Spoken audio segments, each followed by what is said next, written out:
Hello. Sorry for the live stream earlier when I was on my phone. I know I was sounding like I was all over the place, like a crazy person trying to explain.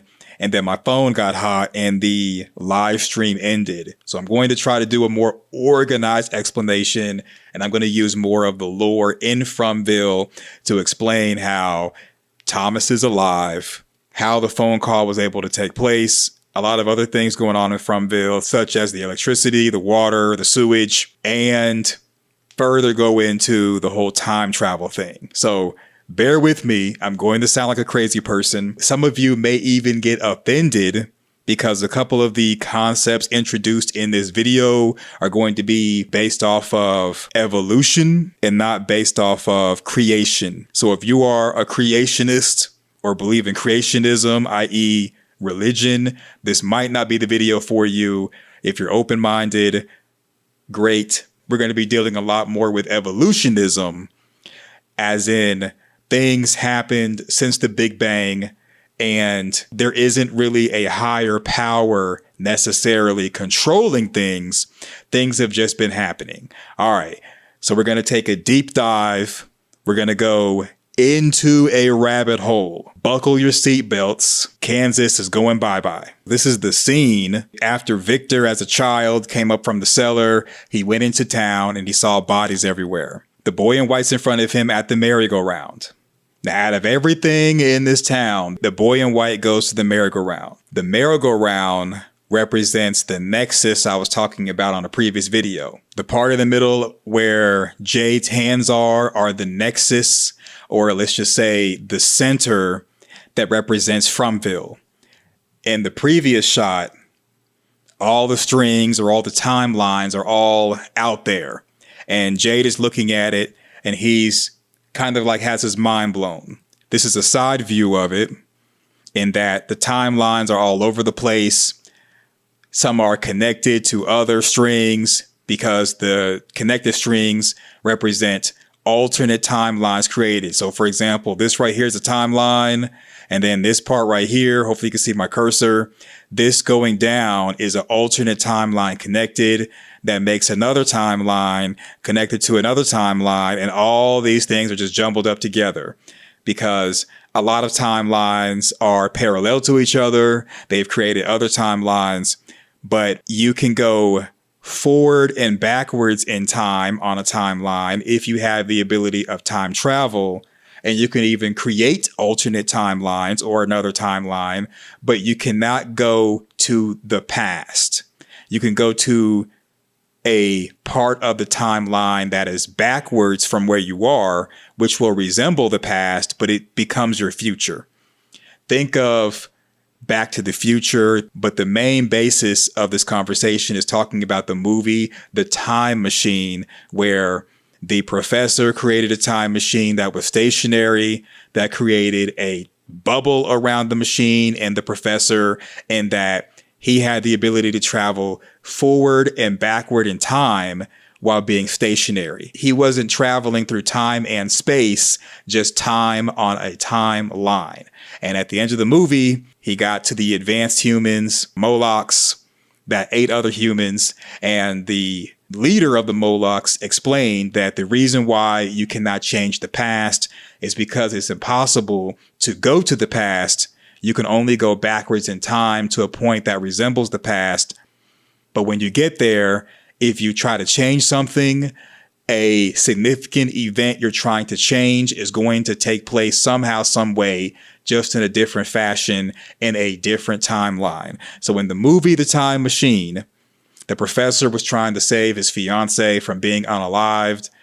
He kept her from being unalived from a thief, but she ended up walking out into the street, getting hit by a carriage and losing her life anyway. So him going backwards in time created a new timeline.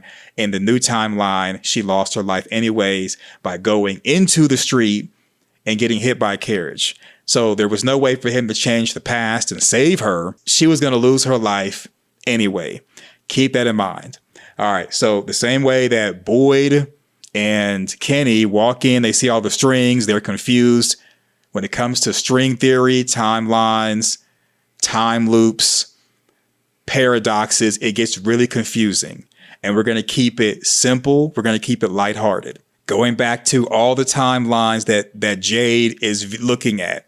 So when Jade is looking at all the timelines at this point, he represents a 10th dimensional being that sees all the timelines, everything that will happen, can happen, and could happen. The fist being balled together, taking all the strings, represents bringing all the timelines together, with Fromville representing the middle of the fists. So in theory, when a place like Fromville is created, it gives you the ability to go from the timeline you're on, use Fromville, and you can go backwards in time on the same timeline using Fromville in this theory. You can also go to a different timeline because they're all connected using Fromville. Fromville, in theory, would give a third dimensional being like you and I the ability to travel to different timelines.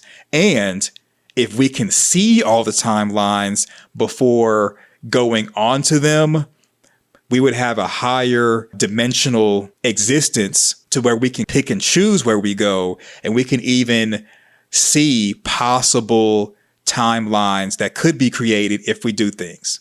So a 10th dimensional being would be able to see cause and effect as far as creating timelines, traversing timelines, going forward and backwards, and be able to do what he or she wants to do, having everything connected using Fromville.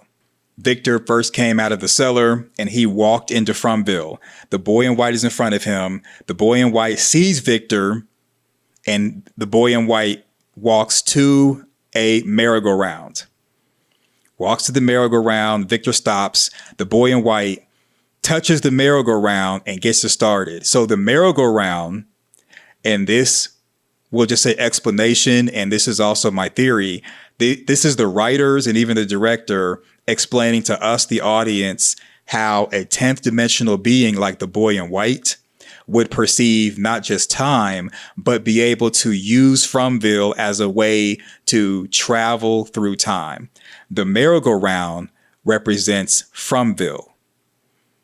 Where you get on the merry-go-round outside of Fromville will be a timeline.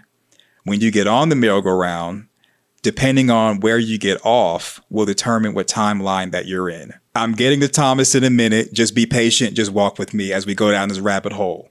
So you and I perceive time like what's shown on the screen, where we perceive 1800, that's in the upper left right here, as the quote unquote past, because today is 2024. 2024 would be the quote unquote present, and then 2030 would be the quote unquote future, so on and so forth. Everything is in a straight line as we perceive time, where there's a past or a start, and then there's a future, which could also be an end, and then there's an actual present. That's how we perceive time as people who read left to right and think of time as being linear on a timeline going left to right. But in actuality, time is more of a circle. So the reason why I say time is more like a circle is because it's infinite. There isn't a actual start and actual finish to it, because if you say the start is the Big Bang, and then you say the end is when all life ceases to exist, there's always going to be a new Big Bang where life will be created again with evolution. Things starting off with something very small and simple, and then evolving and going forward. Even though we perceive time to be linear with a morning, noon, and night, past, present, future, beginning, middle, end, time is circular. And things that are circular that represents time to us would be like the earth revolving in a circular motion around the sun, the moon revolving or going in a circular motion around our planet, with the moon being a quote unquote satellite. And we use those circular movements from our planet revolving around the sun to the moon revolving around the earth as something that is what we base quote unquote time off of. And time is in a circular fashion like the analog clock in front of you. So on the analog clock, even though we would perceive 12 to be midnight and the start of a new day, and it goes all the way around until it reaches 11, and then it goes back to 12 or midnight. Or if it's a 24-hour clock, midnight would be 000, and then 0100, 0200, and all that's the normal AM. And then PM will start with 1200, 1300 to represent the PMs. Don't want to get too confusing, but just like with an analog clock, time doesn't stop and it just keeps going in a circle. A circle is basically the best representation of time, and that also kind of coincides with what the boy in white was doing on the merry-go-round. Throughout history, we have used the sun and the moon to determine time, as in daylight, nighttime. We've used sundials, we've used analog clocks, we've used a whole host of different things to put meaning into day and night, and to put meaning into our existence using time. The sundial used the sun to determine what time of day it is, and we evolved the sundial to the analog clock. The round shape of a clock is a result of a complex interplay between history, science, and aesthetics. It is a shape that has stood the test of time, and it is likely to continue to do so for many years to come. From the early days of clockmaking to the present, the round shape has been integral to the design and functionality of clocks, and it will undoubtedly remain so in the future. So you get it, that time is more of like a circular. Circles also represent infinity, so on and so forth. So Fromville, like with Jade holding all the strings together, is a place where all timelines, in my theory, are connected. So when the boy in white gets on the merry-go-round, he spins it, as in he's making Fromville work. He spins it, he gets on the merry-go-round.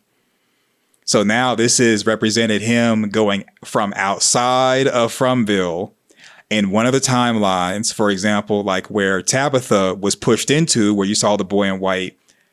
He's starting Fromville up, as in opening a portal into Fromville, jumping on the merry-go-round, going into Fromville. He's waving to Victor, get on the merry-go-round, but he is in Fromville.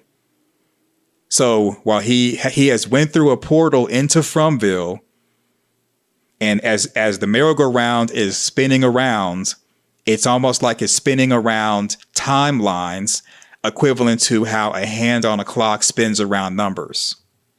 It spins, you see him, he's spinning, he's waving hello, saying come on, don't get left behind. And then the boy in white gets off of the merry-go-round onto a different timeline. This is symbolic two ways. First, it's symbolic in how Fromville works, how all of the strings of time are connected together. Like when Jade was holding the strings together in balled fists, representing like a nexus or Fromville connecting everything, the boy in white is able to travel to different timelines using Fromville, going into Fromville and then getting off Fromville and getting off on another timeline. Because Victor didn't get on the merry-go-round, Victor is stuck in Fromville now. Because the same way with the merry-go-round, how it spins and spins and spins once you start it up, the only way that it can stop spinning is like the door gets closed and it kind of stops on its own, or someone outside of the merry-go-round, or maybe even on the merry-go-round, like puts their feet down to stop it or puts their hand up to stop it. So you have to have the ability to start and stop the merry-go-round, or in other words, open portals and close portals in order to get on or get off of it. So as you can see, it's possible to accidentally go into Fromville or be allowed to go in Fromville. Like the boy in white, he got onto Fromville, he got onto the merry-go-round, he spinned it, then got on it. that represents people coming into Fromville on accident or on purpose, but people are stuck here unless someone allows them to get off the merry-go-rounds and exit and leave. But when getting off the merry-go-round, you can actually go to a part of the merry-go-round as far as the rotation where you may get off on the wrong timeline. So the boy in white, when he pushed Tabitha out of the lighthouse, he pushed her onto timeline. Tabitha, even though she's outside of Fromville and she's quote unquote escaped the merry-go-round, we don't know if that is Tabitha's actual timeline that she left. Because going back to the idea of the strings, just because you get off the merry-go-round and go into a timeline doesn't mean you go into your own timeline. So Tabitha, as a time traveler, may be in a timeline that was equivalent to when Victor, his mom, and Eloise went into Fromville. It's not guaranteed that that's the exact same timeline that Victor's mom and Eloise actually went into Fromville from. That could be a different timeline that could have been created because of an alternate event. And my theory is that what Tabitha discovers later on in the season is that, yes, she's talking to Victor's dad, but it may be a version of Victor's dad that's different from what Victor actually had as a dad. The father can show a picture of Victor, and it may be a completely different person from the Victor we've seen in flashbacks. Yeah, it could be a completely different Victor. If the person we see as Victor's dad goes into Fromville, Victor might be like, this is not my dad. I don't remember him looking like this or being like this. This could be a whole different person, even though it looks like Victor's dad. Because with each timeline, when you have, let's say, an event happen where you choose to go to work or you choose not to go to work, that creates two different timelines. And if you're talking about someone who's time traveled, like Tabitha has, in my opinion, Tabitha has actually created an alternate timeline simply by being pushed out of the lighthouse into the real world. So Tabitha could be in an alternate timeline where her and her family went missing, but there could be slight differences. And the reason why I bring up that point is because when Jim was alone in the house, the phone rung. He picked up the phone and said hello.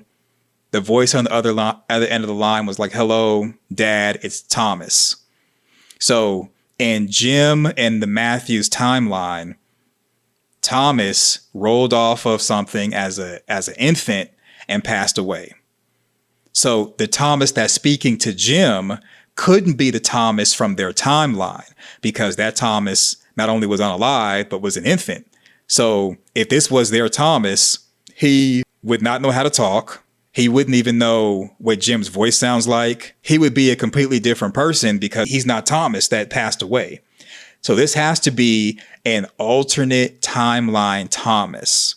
One in that, in this timeline, in my theory, Thomas may have lived, but Julie and Ethan may have passed away. Or Thomas, Ethan, and Julie lived, but maybe Tabitha passed away.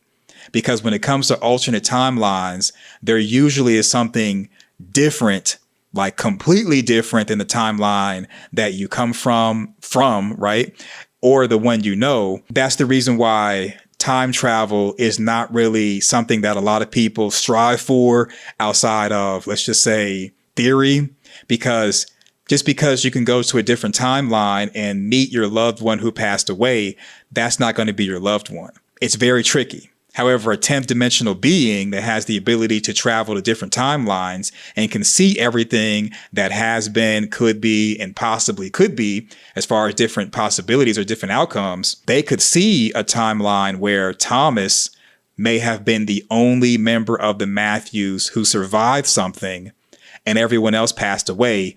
You could take Thomas from that timeline, unite them with the Matthews of the timeline where he passed away. And in theory, they could be a happy family, even though Thomas wouldn't be their Thomas. I believe that's the direction the show is going in, because when it comes to things like hallucinations, that's the reason why I put Ellis at the bottom of the well when Boyd was climbing up to meet Martin. The reason why I included Ellis is because that Ellis is based off of an Ellis who's like, let's take the boat out on the water or on the lake. But before Boyd even got a chance to even be gifted the boat, seeing it in person, they drove into Fromville. So that Ellis could not have existed on Boyd and Abby's timeline. However, on a different timeline, if they never went into Fromville, that Ellis more than likely could have existed. Probably does exist.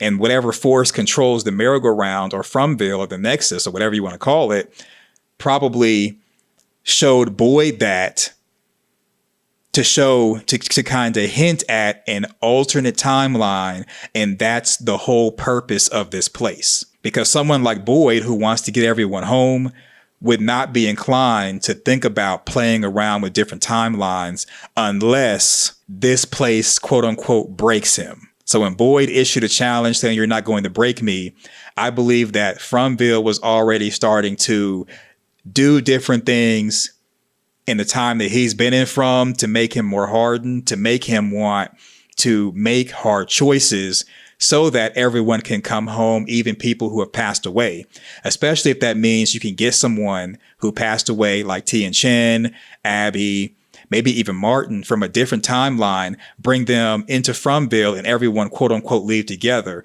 But I think in order to do that, you have to sacrifice someone in the process.